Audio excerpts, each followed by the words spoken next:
I'm so glad we found a spot with an open table. I know, I'm starving. Is everybody all set for drinks? Mm-hmm. Yeah. Great. Are there any specials?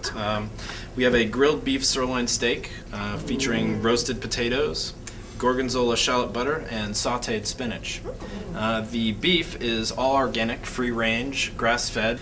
The potatoes are russet gold, and the Gorgonzola is actually imported from a farm in San Giacomo, Italy. Oh, excellent. This farm actually has a very interesting history, I might add. In 1871, there was a grocer in a small town in Cornwall, England, named Rick Dickinson. Rick was burdened with an infant son born out of wedlock. Forced to choose between the child and his livelihood, he had no alternative but to give him up. After a fateful journey, the young child arrived in San Giacomo, Italy, and was discovered and adopted by a widow named Giuseppina. She named the strange child Organic Coffee.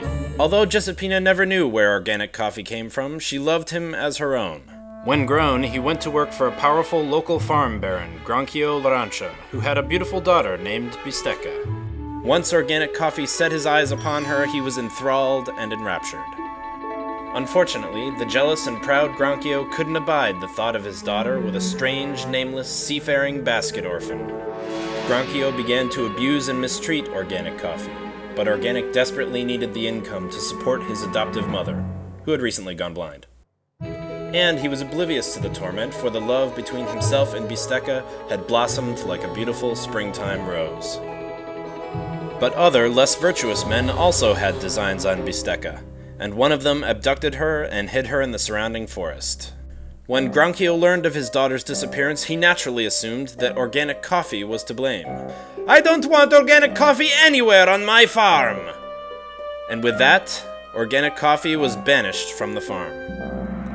After a few days of despairing, directionless travel through the Ligurian wilderness, Organic Coffee coincidentally stumbled upon his true love and her vile captor. Moments later, Granchio arrived with his henchmen and flew into a blind rage. In the end, the kidnapper, Granchio, and Organic Coffee were all killed. As Bistecca knelt over his soon-to-be lifeless body, she cried, "All is lost!" Organic replied, "It doesn't have to be that way. Tell our child to be a good farmer who treats his workers with respect." And with those final words, Organic Coffee expired in the arms of his true love. Now their grandson has his own farm. And that's where we get our Gorgonzola from. Now the spinach... I'll have the soup.